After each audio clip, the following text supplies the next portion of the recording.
Notícia urgente, o Banco Central acabou de anunciar, acabou de sair, uma queda na Selic, 14,5% ao ano. Será que o Brasil despiorou? Como é que ficam seus investimentos? E para quem está devendo, né? O que muda? Eu me esforcei muito para trazer para você a melhor análise econômica que você vai assistir hoje. Para valer o seu like, também a sua inscrição no canal, me cobra depois.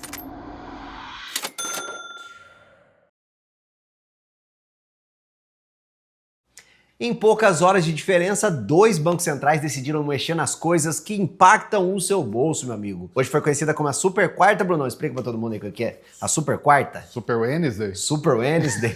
Hoje é o dia que a Selic e também o Fed decide a taxa de juros. É isso aí, isso é pra quem é inscrito de verdade aqui, né? né? O que é isso? É muitos anos fazendo isso. Muitos anos, isso aí. O Copom cortou a Selic de 14,75 para 14,5. Lá nos Estados Unidos, o BC americano ficou parado de novo, mantendo os juros americanos entre 3,5% e 3,75%. Você sabe que lá é uma faixa, né? Não é igual aqui que é cravado. Aliás, aqui podia ser também, né? Podia ser também uma faixa, só que o problema aqui é expandir demais a faixa, né? É verdade. E com detalhe, essa foi a última reunião, deve ter sido provavelmente a última reunião do Powell na cadeira de presidente do Fed. Vou explicar daqui a pouco que diferença isso faz. O Trump tá soltando foguete? Tá soltando foguete. Corte de juros aqui, tudo travado por lá, tudo ao mesmo tempo, com uma guerra aí no Oriente Médio, empurrando o petróleo para muito acima dos $100 o barril. Vamos entender o racional por trás de tudo isso. A história começa pela inflação. O IPCA, que é o índice oficial aqui de inflação no Brasil, veio com uma pancada em março,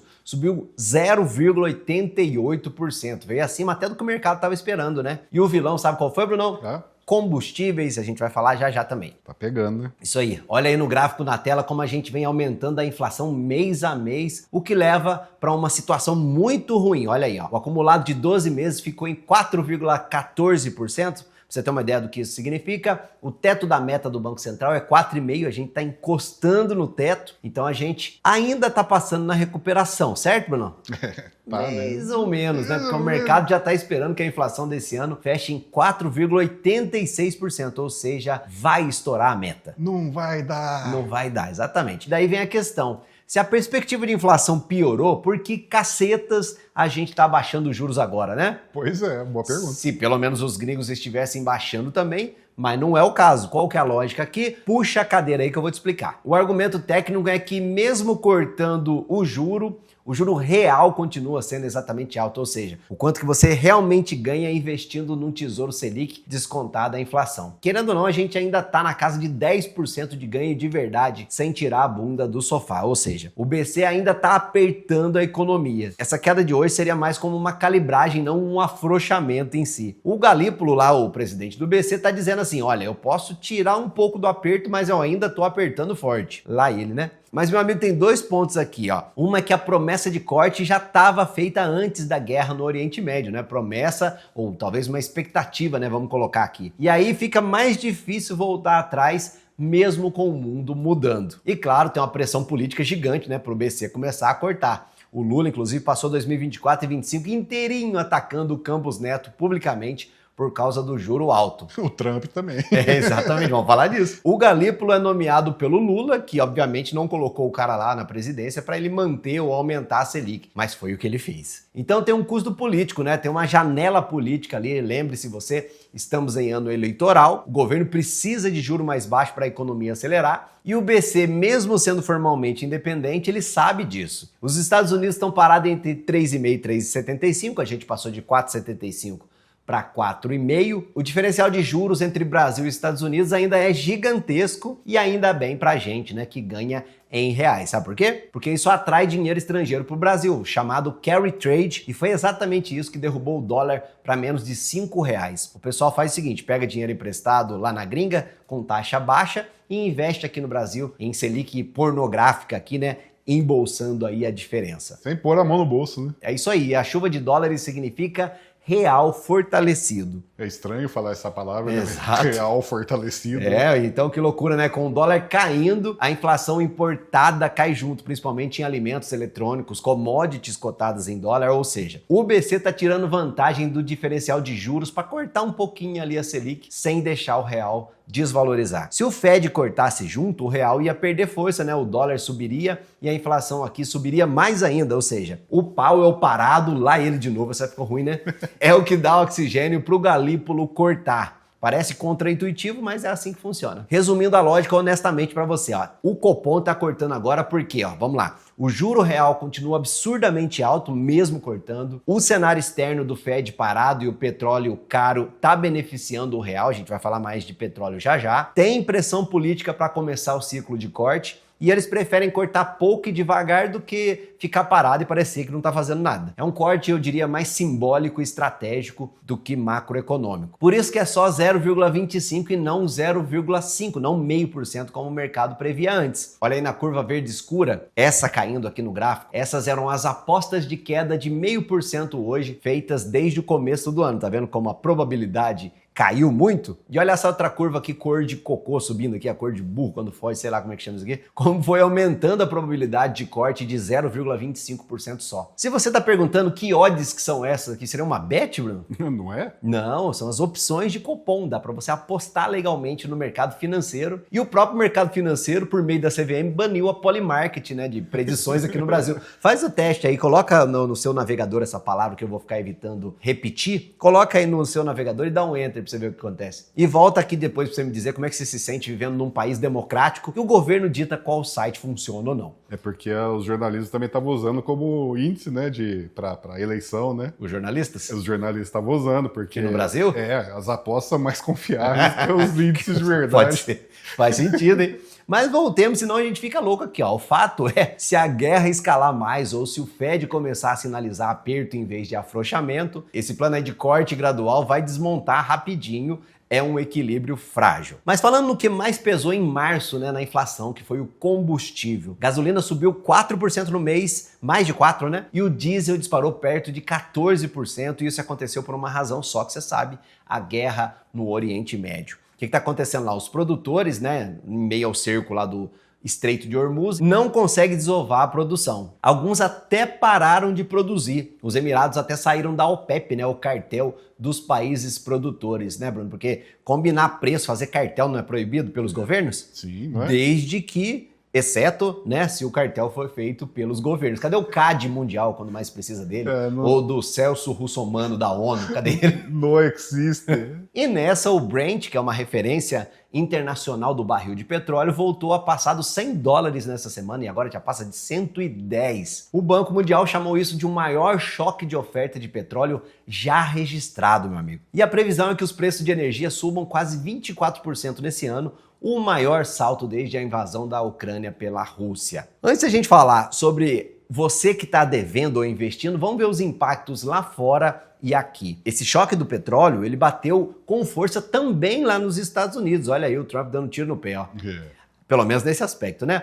A inflação americana saltou de 2,4% para 3,3% em março, que é o maior nível em quase 2 anos. O preço da gasolina por lá subiu 19% em um mês só. Caramba, o petróleo da Venezuela então não deu conta. Não adiantou, né, Bruno?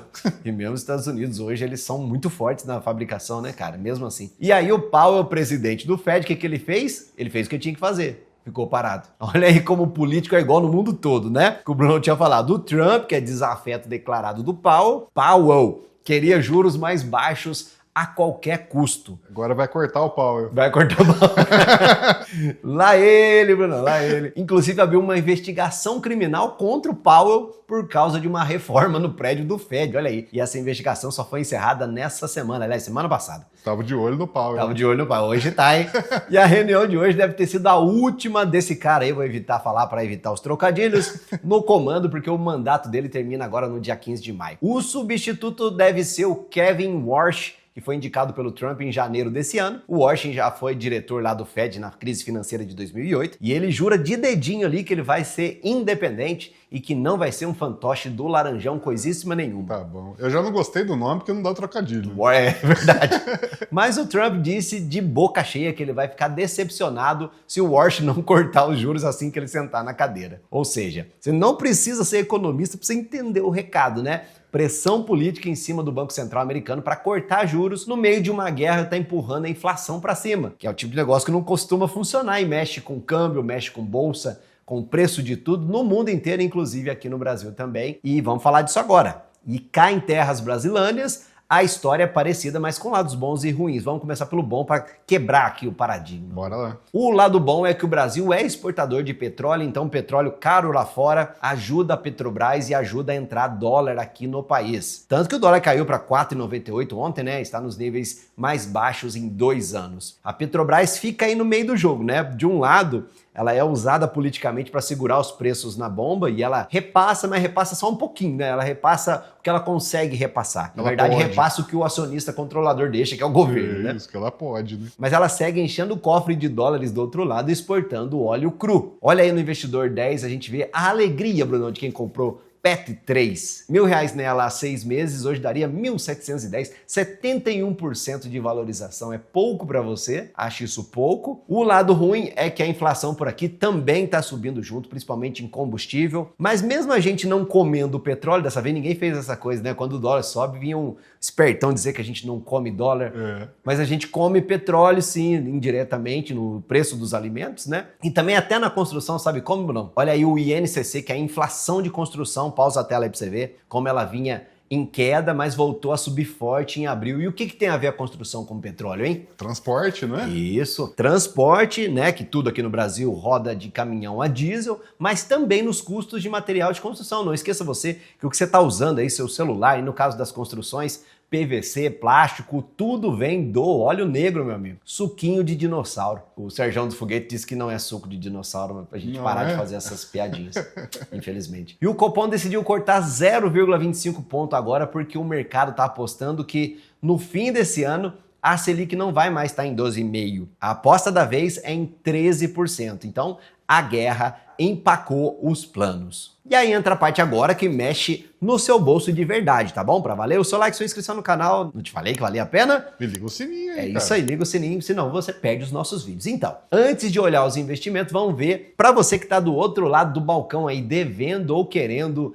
entrar em rolo, em financiamento. Se você tem ou se você está pensando em fazer um financiamento imobiliário, a Caixa está com a taxa de balcão a partir de pouco mais de 11% ao ano, mais TR. Isso não deve mudar de uma hora para outra, porque o financiamento de longo prazo se baseia em expectativa de juros de longo prazo, né? E essa expectativa subiu nas últimas semanas, ela não desceu. Para quem está endividado, qual que é o conselho, Bruno? Você acha que as coisas mudaram? Deixou de ser cruel? Tá horrível, Com né? o corte de hoje mudou alguma coisa? Nada. Mais de 8 em cada 10 famílias brasileiras têm alguma dívida, quase 30% delas estavam com pelo menos uma conta atrasada e o pior, o número de brasileiros com nome sujo passou dos 80 milhões. Em 10 anos esse número subiu quase 40%. Parabéns para os envolvidos aí. E esse corte da Selic de hoje não muda praticamente nada no curto prazo. E quem tem dívida cara não pode esperar a Selic cair, tá? Tem que negociar com o banco, tem que sair daquela dívida o quanto antes, porque o banco gosta de cliente que paga, né? E cliente que liga, negocia. Muitas vezes, se você mostra disposição em negociar, quase sempre dá para levar um desconto razoável. Mas cuida disso urgente, tá? Até porque investir antes de pagar a dívida, meu amigo, é um próprio tiro no pé. E para quem investe, é hora de pensar diferente, tá? Ó, reflexão para você, ó. Quem tem dinheiro só na poupança, você sabe que tá deixando dinheiro na mesa. Aliás, você sabe porque você é inscrito aqui no canal, né? Porque